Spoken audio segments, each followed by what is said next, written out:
Buenos días. Vamos a empezar la sesión general de este miércoles, el penúltimo del curso ya, y la charla de servicio de dermatología. Su ponente, detrás, primero ya me conocéis, Andrés Roberto, y bueno, a ver qué vamos a contar de adelante. Vale, bueno, buenos días a todos. Mi nombre es Beltrán Escribano, soy R3 de reumatología y a continuación os vengo a traer un tema acerca del manejo de las enfermedades autoinmunes sistémicas en el embarazo, tanto a nivel de fertilidad, actividad, manejo y lactancia. Vale, este es el guión del cual me voy a servir. Voy a empezar hablando de una breve introducción.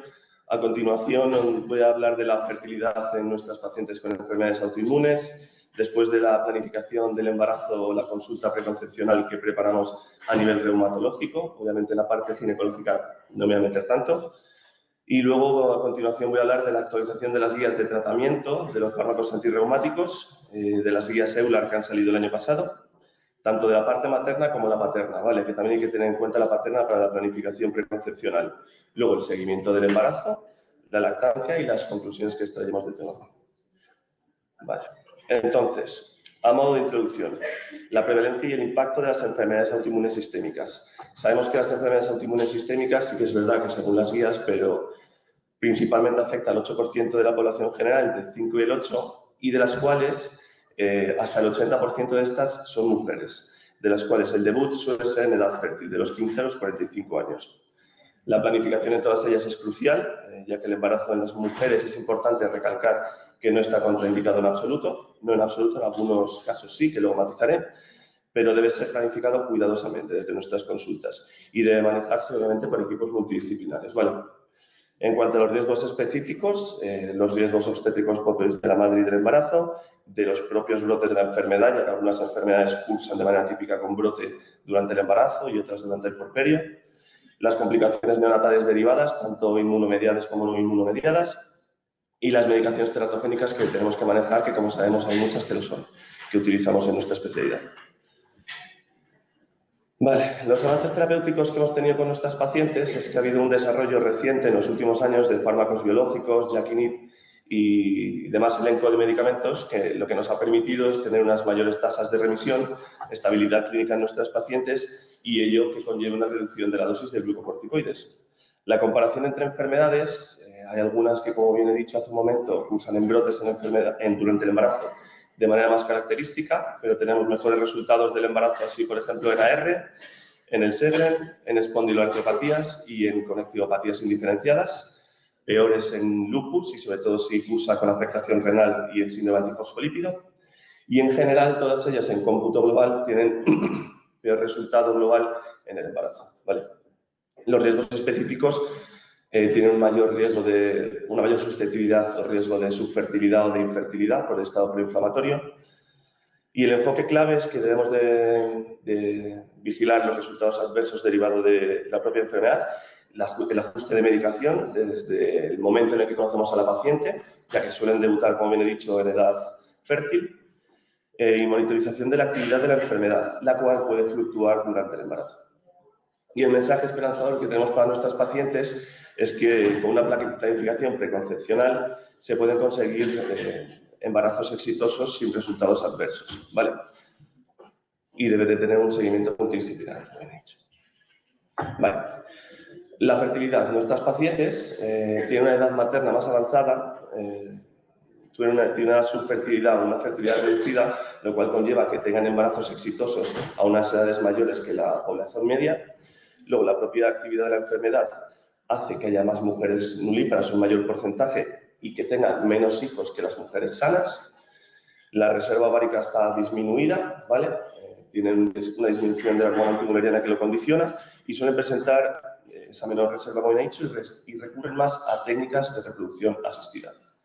Y luego los efectos farmacológicos que pueden afectar tanto temporal como indefinidamente, de manera irreversible, a la fertilidad de tanto nuestras pacientes como nuestros pacientes.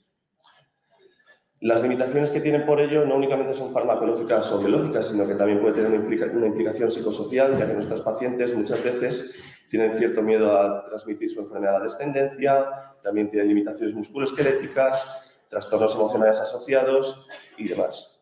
Luego la propia enfermedad, la actividad inflamatoria, los tratamientos que tienen efectos no tan solo teratogénicos, sino que también tienen una carga de, pues muchas describen cansancio, malestares a distintos niveles del cuerpo, etc.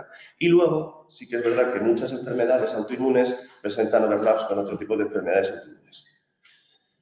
Entre los factores que reducen la enfermedad, como bien he dicho, hay una reserva ovárica disminuida por los niveles de hormona antimuleriana. La propia actividad de la enfermedad está descrito que disminuye la fertilidad de los pacientes. Así, por ejemplo, en distintas revisiones, el aumento de la actividad, por ejemplo, en DAS28, en la artritis reumatoide, disminuye de manera proporcional la fertilidad. Por cada punto que aumenta el DAS28, disminuye un 20% la fertilidad. En cuanto a los fármacos, ahora entraremos en profundidad, pero, por ejemplo, los AINES, los selectivos de la COX-2, por ejemplo, bloquean las prostaglandinas y esto produce un bloqueo de la ovulación y de la implantación embrionaria. Luego, los glucocorticoides a dosis altas mantenidas producen una subfertilidad debido al bloqueo mantenido del eje hipotálamo hipofisario gonadal. La sulfasalacina en hombres produce oligospermia y la ciclofosfamida es gonadotóxico, tanto edad como dosis dependiente. Vale. Las barreras no médicas, la mitad de nuestros pacientes aproximadamente tienen disminuida la actividad sexual asociada con el dolor y la fatiga. El miedo a transmitir la enfermedad o las dificultades en la crianza por su parte por la propia actividad de la enfermedad. Y esto concluye en que más de la mitad de nuestros pacientes acaban con menos hijos de los deseados.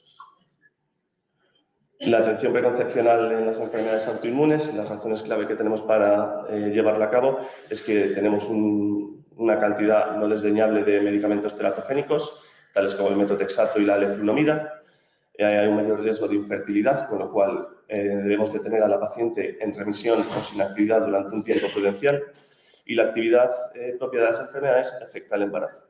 Los datos críticos y por qué debemos en la consulta hablar con nuestras pacientes en edad fértil acerca de intención de tener hijos es que hasta el 40% de los embarazos son no planificados y necesitamos asesorar a nuestros pacientes de la importancia de los efectos adversos derivados de nuestra medicación y de la importancia de la anticoncepción mientras los estén tomando.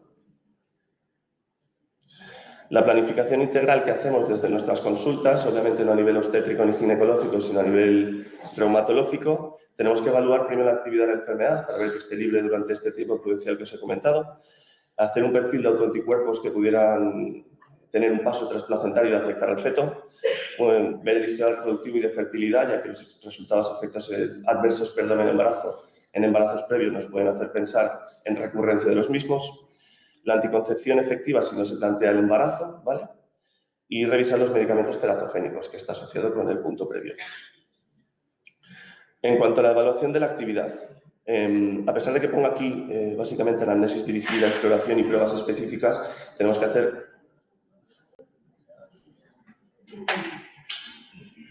Bueno, tenemos que hacer una historia clínica completa de nuestros pacientes, ¿vale? Una anamnesis dirigida y una exploración física que ahonde en todos los aparatos y sistemas, viendo posibles actividades en distintos puntos de las enfermedades autoinmunes que tenga nuestra paciente o que sospechamos que tenga. Así, por ejemplo, en el lupus eritematoso sistémico deberíamos de hacer unas pruebas de pedir un complemento, si lo sospechamos pedir un anti-DNA, el complemento para ver si tiene hipocomplementemia que condicione una actividad, proteinuria para ver si tiene actividad a nivel renal, si sospechamos un signo de antifosfolípido, pedir un perfil de anticuerpos antifosfolípido, en sospecha de vasculitis unos ANCAS, una función renal, respiratoria, en caso de miopatías una CK o una aldolasa, y en la esclerosis sistémica una función pulmonar, un NT-proBNP por si tuviese un componente de hipertensión pulmonar con fallo derecho y un ecocardiograma, así como una función renal. A pesar de tener todas estas pruebas, en caso de sospecha de la actividad en cualquier otro punto del organismo, pedir pruebas complementarias para ahondar en ellas, ¿vale? En cuanto a lo que os comentaba de los autoanticuerpos y el riesgo fetal asociado, los anticuerpos anti-ROI todos sabemos que están presentes en patologías autoinmunes, los podemos encontrar en lupus, en Sjögren, en artritis reumatoides, pero pueden estar presentes en otro tipo de conectivopatías. Entonces, en la consulta preconcepcional debemos de solicitarlos. Como bien sabemos, el riesgo que tiene asociado es un bloqueo auriculoventricular fetal y el manejo por el paso transplacentario de los mismos, obviamente, y el manejo que tenemos es la utilización de hidroxicloroquina desde el diagnóstico.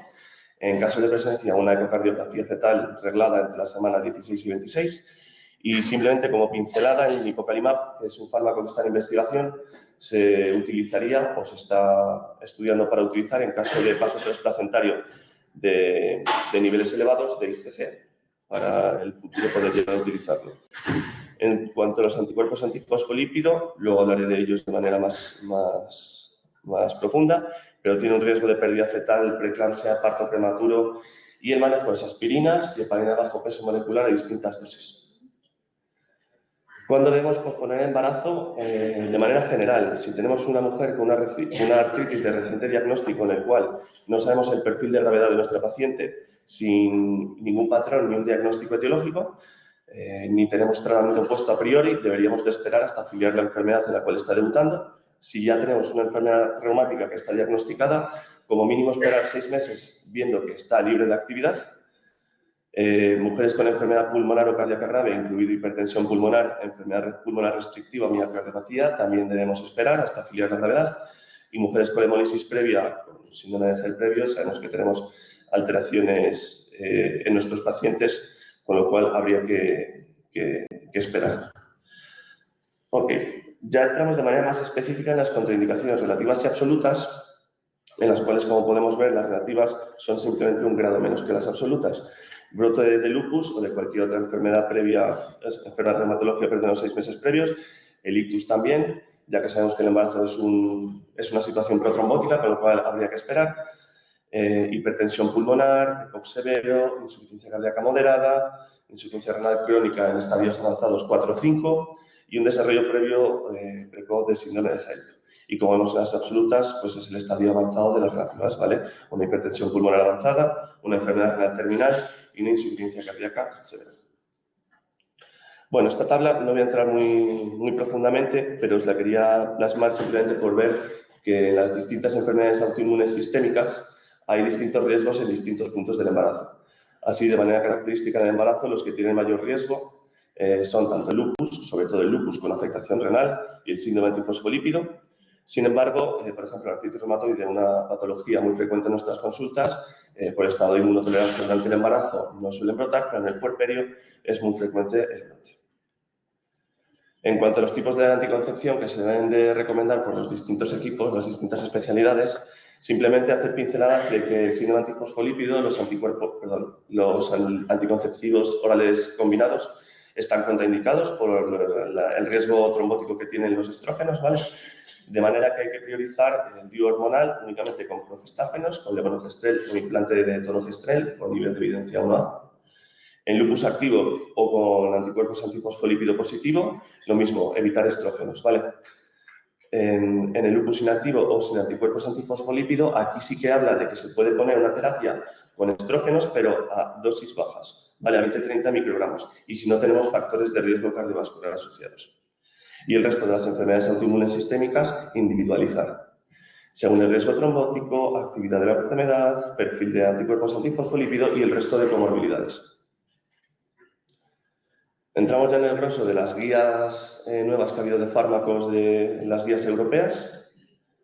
Simplemente aquí recalcar que hay ciertos fármacos que tenemos un perfil de seguridad y que no han cambiado y que podemos seguir utilizando, tales como son la zatioprina, la cloroquina, la colchicina, la lista de fármacos que podéis ver en primera instancia. Simplemente recalcar que hay otros fármacos como el metotrexato, el micofenolato, la ciclofosfamida, que son teratogénicos, ¿vale? Que tenemos que retirar de manera prudente en un tiempo antes del embarazo. Luego, en cuanto a la prednisona y los AINES, se deben de utilizar preferiblemente de manera adyuvante o si hubiese que sustituir algún fármaco modificador de la enfermedad que no fuese efectivo, si pudiese ser de manera temporal, ¿vale? Y a dosis bajas. Y en los AINES, importante que preferimos los no selectivos, ¿vale? Y retirarlos antes de la semana 28. Luego, tenemos ya en enfermedades que son refractarias, enfermedades graves y con menor nivel de evidencia, ya pasaríamos a terceras, cuartas, quintas líneas en fármacos con mucho menor nivel de evidencia, tales como son la ciclofosfamida, el micofenolato en el segundo o tercer trimestre, como hemos dicho, son teratogénicos, pero en cierto punto, segundo o tercer trimestre, valorando el riesgo fetal, valorando el riesgo materno, se debería de consensuar. Y, bueno, individualizar siempre pensando en el paso transplacentario de nuestros fármacos Y los anti-TNFs se pueden utilizar durante el embarazo, como podéis ver, pero sí que es verdad que el que no tiene subunidad FF, que tiene paso transplacentario, es el certolizumab, con lo cual es el que de elección utilizamos nosotros en pacientes embarazadas. ¿Vale?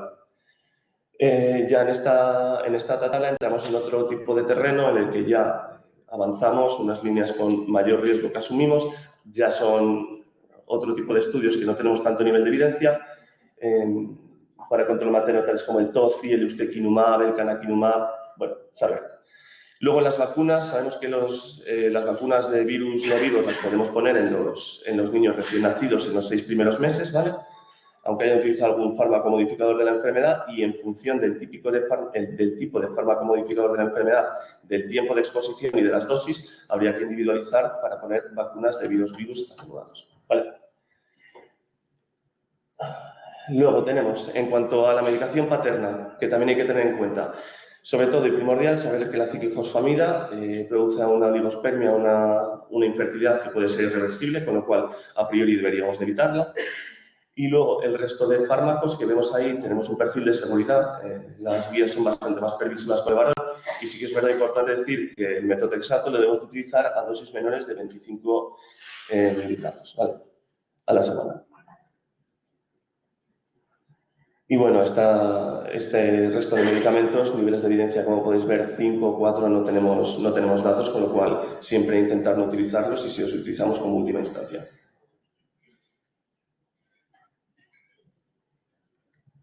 Vale. Y simplemente, todas estas tablas, lo que yo quiero que nos quede a nosotros patente, ¿vale? Lo que quizá creo que es más importante resaltar son estos fármacos en las mujeres embarazadas, que son teratogénicos y que asumen un mayor riesgo, y el tiempo de retirada. El metotrexato se debe retirar de 1 a 3 meses antes, el micofenolato de 1,5 meses antes. La leflunomida, quizá hay alguien que le chirría un poco porque antes eran 2 años, pero en las nuevas guías, ¿vale? Según la nueva evidencia, debe de ser retirado 5 seminidas antes y es 3 meses y medio. Confirmar niveles o hacer un lavado de colestiramina. Y la ciclofosfamida retirarla 3 meses antes del embarazo, ¿vale? Luego, el manejo del embarazo en enfermedades autoinmunes. Voy a hablar de la aportación nuestra que podríamos hacer en las consultas y en la evaluación de la actividad. Tenemos que en el seguimiento materno deberíamos de monitorizar la actividad de la enfermedad. En caso de que sospechemos actividad, sobre todo de enfermedades que tienen un mayor riesgo, pedir niveles, por ejemplo, de complemento o anti-DNA. Y inicio o continuación de hidroxicloroquina si precisa, ¿vale? Luego, utilizar, obviamente, fármacos seguros durante el embarazo, que deberían de haber sido planificados en la atención preconcepcional. Y utilizar el tratamiento adyuvante si precisa, aspirinas a dosis bajas, ácido fólico y si tenemos anticuerpos antifosfolípidos o reacciones adversas al embarazo previas, plantear el uso de heparina bajo peso molecular en función. Durante el embarazo, monitorización materna y fetal y ya en el seguimiento fetal tenemos que ver la supervivencia y datos biométricos y recordar que si tenía positividad para los anticuerpos anti-ROY y anti-LA, hacer la ecocardiografía fetal reglada entre las semanas 16 y 26. Esta diapositiva me parece bastante interesante, ya que muchas veces las alteraciones fisiológicas sanguíneas nos pueden hacer confundir con actividad y en verdad son cambios fisiológicos de nuestros pacientes. Entonces, bueno, la hemoglobina es normal que descienda hasta un 11% de manera fisiológica en las pacientes embarazadas. Hay una leucocitosis que oscila entre los 9.000 y los 16.000, con una media de 11.000. Las plaquetas, hay una trombocitosis que puede alcanzar los 500.000, perdón, los 600.000. Y luego, en cuanto a los reactantes de fase aguda, tenemos que la VSG puede subir hasta 45-60, el fibrinógeno aumenta hasta un 50% y la PCR de media de 3 a 5. Hay una proteinuria que debe ser menor de 300 miligramos, aunque sabemos que la proteinuria aumenta durante el embarazo. El manejo de la actividad durante la gestación. Una pincelada inicial que en pacientes con lupus, anticuerpos antifosfolípido o con esclerosis sistémica debemos de poner aspirina a dosis de 75-150 antes de la 16 semana como profilaxis de la preeclampsia, que no está tan demostrado ni estudiado en el resto de conectivopatías. Luego, los glucocorticoides, como sabemos, dosis mínima eficaz, a ser posible menor de 7,5 y si es posible menor de 5, y en caso de que tengamos una afectación monoarticular de una artritis, infiltración, ¿vale? Luego, la actividad, si es moderada o grave, podemos plantear metilprednisona en bolos en función de la patología y de la gravedad, y luego continuar con dosis de 20 o 30 al día. Tratamiento materno, si queremos usar corticoides, prednisona o metilprednisolona, ya que el paso transplacentario es mucho menor, pero si tenemos una patología como por ejemplo el bloqueo auriculoventricular fetal, tenemos que utilizar corticoides que tengan un mayor paso placentario, tales como son la dexametasona o betametasona de elección. El manejo del brote leve, tenemos aquí simplemente pinceladas, luego entraremos en escenarios de alto riesgo. Inicio o aumento de prednisona, a dosis de 10 de inicio, subir 10 miligramos de prednisona a priori, y si no lo toma previamente o si lo precisa, podemos añadir hidroxicloroquina por el perfil de seguridad para los pacientes y especialmente si tiene lupus, obvio. También se podría utilizar en caso de miopatías inflamatorias. El manejo del brote moderado, escalamos en tratamiento. Ya iniciamos bolos intravenosos de metilprednisona a 100 miligramos al día durante 3 días y luego utilizar prednisona de 20 a 30 miligramos diarios. Precaución en la esclerosis sistémica, ¿vale? Mucho cuidado, ya que está asociado que dosis superiores a 15 miligramos al día en nuestros pacientes puede desarrollar una crisis renal esclerodérmica y todavía es mayor el riesgo en caso de que nuestro paciente presente positividad para anticuerpos anti-RNA polimerasa 3, con lo cual dosis bajitas siempre que sea posible. Como siempre digo, individualizar. Terapias inmunomoduladoras. Considerar azatioprina con o sin asociación de anticalcineurínicos, de los cuales el tacrolimus es el más estudiado. Recordemos que el micofenolato y la ciclofosfamida se reservan para el segundo o tercer trimestre en situaciones de muy alto riesgo. Y las situaciones específicas, como vemos, si tenemos una enfermedad tipo B, una sinusitis, las vías son permisivas con la utilización de colchicina y para los síntomas mientras se minimiza el riesgo fetal. Ya si tenemos un brote grave, vamos con toda la artillería, como el que dice. Tenemos que iniciar bolos de 250 a 500 miligramos de metilprednisona diaria y luego bolos de 20 o 30 miligramos al día. Si ya está diciendo ácido se pueden añadir inmunoglobulinas intravenosas. Si hay gravedad con riesgo fetal, riesgo vital materno y sin viabilidad, rituxi, micofenolato o ciclofosfamida en T2, T3 trimestres. Si hay vasculitis tipo B, de grandes vasos o STIL con afectación articular, plantear anti-TNF. Y si hay un STIL con afectación sistémica, una NAC, ¿vale? Las recomendaciones específicas. El Raynaud suele mejorar durante el embarazo, pero se puede utilizar en caso de que sea necesario sildenafilo o biloprost. Niveles de evidencia muy limitados, con lo cual hay que valorar el riesgo de gravedad que tenga nuestro paciente. La hipertensión pulmonar, como bien hablaba antes, es una contraindicación tanto relativa como absoluta en función de la gravedad, con lo cual si tenemos un debut durante el embarazo hay que plantear la interrupción del mismo, pero si hay una continuación debemos de valorar la utilización de sildenafilo, de biloprost, bueno, de los fármacos que utilizamos en el elenco para el tratamiento de la hipertensión pulmonar, ¿vale? Y añadir heparina de bajo peso molecular, ¿vale? En cuyo caso estarían contraindicados los receptores de endotelina y riociguato. Si tenemos una afectación pulmonar intersticial, esta suele permanecer estable durante el embarazo, pero precisar tratamiento, valorar bolos de metilprednisolona, añadir también azatioprina o tacrolimus, y si se precisa, rituximab, tocilizumab en el primer trimestre, ciclofosfamida en el segundo, micofenolato, siempre que haya viabilidad fetal. Luego, escenarios especiales de alto riesgo. Nefritis lúpica. Va a parecer interesante diferenciar a grandes pinceladas la nefritis lúpica de la preeclampsia, ¿vale? La preeclampsia aparece de manera característica después de 20 semanas, sin embargo, la nefritis lúpica puede aparecer en cualquier punto del embarazo. Las manifestaciones clínicas en la preeclampsia, hipertensión arterial, edema, dolor en hipocondrio derecho y manifestaciones neurológicas tales como convulsiones. En la nefritis lúpica lo que tenemos que buscar pues, son síntomas asociados a la actividad propia de la enfermedad. Buscar un eritema malar, una artritis, fiebre, úlceras orales, linfadenopatías y todos los síntomas derivados de la propia enfermedad. Los estudios de laboratorio buscan actividad, ¿vale? Mientras que de manera característica la actividad del lupus cursa con hipocomplementemia, tiene positividad para anticuerpos anti-DNA, sedimento urinario activo y ácido úrico normal y ligeramente elevado, todo ello en la preeclampsia no lo veríamos, ¿vale? Aunque el ácido úrico de manera característica sí que está elevado. Y luego el tema de la biopsia renal, como siempre, individualizar y viendo el riesgo y ante caso de duda. En cuanto al tratamiento de la nefritis lúpica, ver primero el nivel de gravedad que tenemos de la misma. En caso de leve moderado, que tenemos una proteinuria leve, un rango subnefrótico, tenemos un sedimento activo, tenemos una función renal estable. y en caso grave una proteinuria en rango nefrótico, un deterioro de la función renal, una hipertensión arterial severa. El tratamiento varía. En caso de la nefritis lúpica leve o moderada, tenemos que utilizar prednisona oral a dosis de 0,5 miligramos kilo día y podemos añadir azathioprina si no había respuesta o ya se usaba. ¿Vale? En caso de grave, pulsos a dosis muy altas, 500 o 100 miligramos al día intravenosos 3 días y luego continuar con prednisona oral de 0,5 miligramos kilo día y añadir azathioprina o tacrolimus desde el inicio. Combinación precoz tanto de glucocorticoides como inmunosupresores para evitar el daño renal y riesgo fetal. Y bueno, micofenolato, ciclofosfamida y rituximab contraindicados salvo necesidad extrema, valorando riesgo fetal, riesgo materno, individualizando y consensuando con la paciente. En cuanto a la crisis renal esclerodérmica, hay que pensar ante una paciente con una esclerosis sistémica ante presencia de hipertensión arterial, insuficiencia renal aguda, trombocitopenia y en las alteraciones, inicio repentino de cefalea, fiebre, malestar general, hipertensión arterial y encefalopatía. En pacientes no gestantes sabemos que el control de la tensión sería con IECAS hora 2, pero están contraindicados en las mujeres embarazadas, con lo cual tenemos que utilizar otro abanico de tratamientos, tales como son la betalol, nifedipino, la metildopa.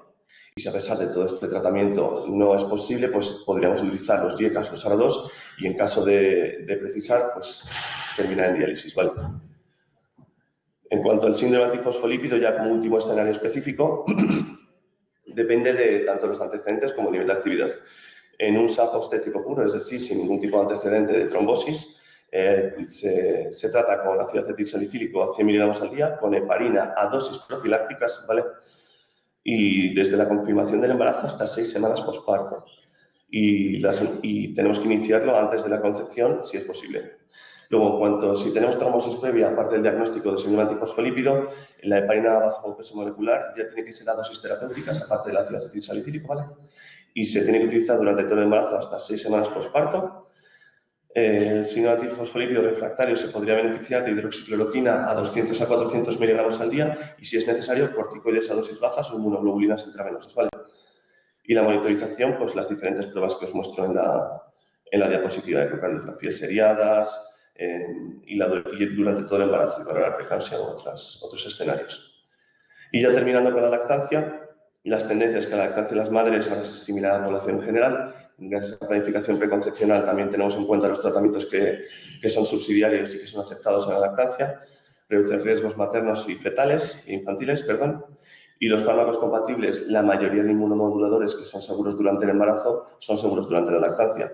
Y los glucocorticoides, como nota que me parece interesante apuntar, en caso de que tomemos una dosis mayor a 20 miligramos al día, debemos de tomarla 4 horas antes de la lactancia.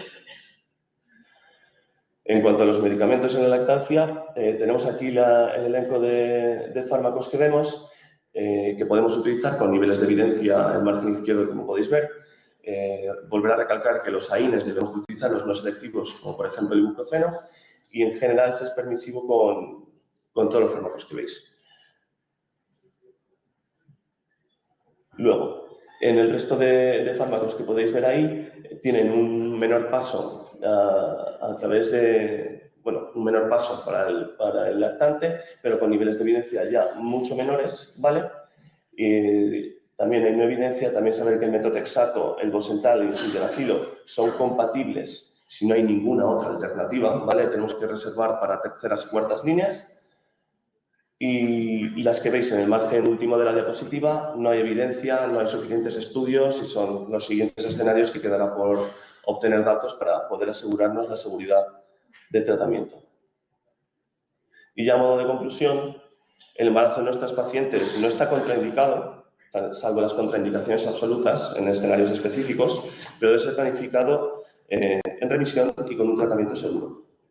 Es crucial la consulta preconcepcional estructurada, al menos por nuestra parte, con la evaluación de la actividad, el riesgo obstétrico y el ajuste terapéutico. Recordar que debe estar 6 meses en remisión, perdón.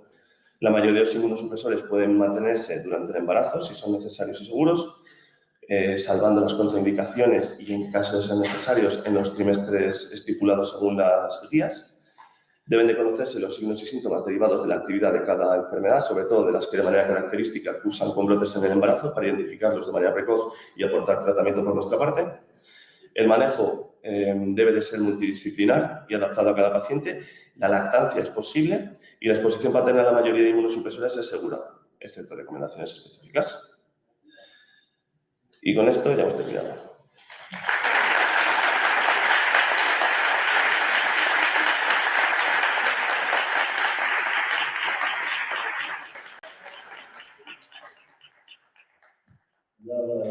Muchas gracias. ¿Alguna pregunta o alguna duda? ¿Vamos por ahí? Adelante. No puede faltar. Has puesto unas recomendaciones para tratar un antifosfolípido con un evento obstétrico previo, un evento trombótico previo. Pero ¿qué hacéis en el paciente que solo tiene como hallazgo de laboratorio anticuerpos antifosfolípido positivo antes del embarazo? ¿Y varía si es un triple positivo, así es 1 o 2? Individualizar en general, o sea, según las guías, según la evidencia, lo que ponen las guías, que es básicamente en lo que se ha basado la exposición, es las últimas, si tiene eventos previos, pero bueno, si hay positividad, por lo general lo tratamos como positivo. Y si no, bueno, el tema de, podemos poner aspirina, pero el tema de la heparina en bajo peso molecular no se pondría a priori, únicamente ponemos aspirina. Muy bien. ¿Alguna pregunta? ¿Alguna comentario más? ¿Nada? Enhorabuena. Muchas gracias, Rafa. Al resto, gracias por venir. Nos vemos ya la semana que viene.